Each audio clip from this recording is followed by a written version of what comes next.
ओम नमः शिवाय। स्कंद पुराण के जरिए हमारे चैनल से जुड़े रहने का व जुड़ने का सौभाग्य जितना आपको प्राप्त हुआ है, उतना हमें ये कथा कहने का सौभाग्य भी प्राप्त हुआ है।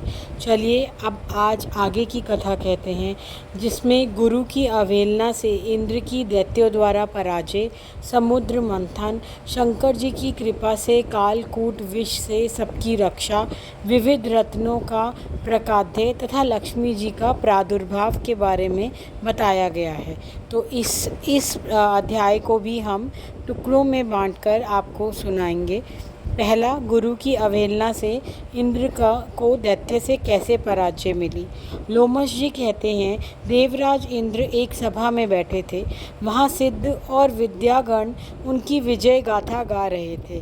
तभी वहाँ बृहस्पति देव अपने शिष्यों के साथ पधारे, किंतु देवराज इंद्र ने उन पर ध्यान नहीं दिया, क्योंकि वह देवियों के नृत्य व संगीत में व्यस्त थे। तब बृहस्पति देव वहाँ से चले गए। नृत्य गीत समाप्त होने पर इंद्रदेव ने बृहस्पति देव के लिए पूछा। तब नारद जी ने कहा कि आपसे गुरु की अवहेलना हुई है, अतः अब आपको उनसे क्षमा मांगनी चाहिए।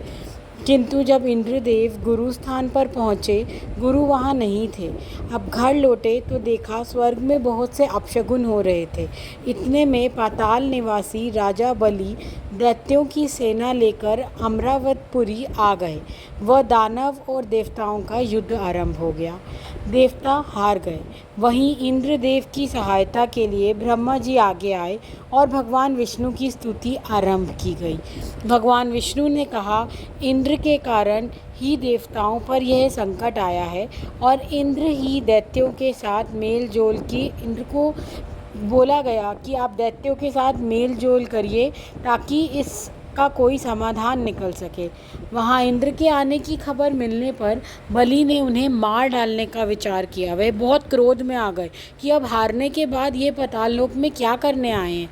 किंतु नारद जी के समझाने पर वह शांत हुआ और इंद्र को देवताओं सहित सम्मान दिया। दूसरी ओर दैत्य जो वस्तुएं रतन, हाथी, घोड़े स्वर्ग से लाए थे, वे लाते ही समुद्र में समा गए, क्योंकि स्वर्ग से लाया कोई भी सामान पाताल लोक में नहीं ठहर सकता था। अतः समुद्र मंथन का उपाय सभा में रखा गया। तभी आकाशवाणी हुई कि देव व असुर समुद्र मंथन करें, जिसमें मंदराचल को मथानी और वासुकी नाग को रस्सी बनाया जाए। मंदराचल पर्वत पहुंचकर देवताओं ने पर्वत को नमन किया व समुद्र मंथन के लिए आज्ञा मांगी। पर्वत को संभाल ना पाने के कारण वह पर्वत जो था वो देवता और दैत्यों पर गिर पड़ा, जिसकी वजह से कई देवता व दैत्य अचेत हो गए। उस समय देवताओं का कार्य सिद्ध करने के लिए भगवान विष्णु वहाँ प्रकट हुए। वह पर्वत को गरुड़ की पीठ पर रखकर समुद्र तट पर ले गए और वासुकी नाग से मंथन की आज्ञा पाकर समुद्र मंथन का आरंभ हुआ।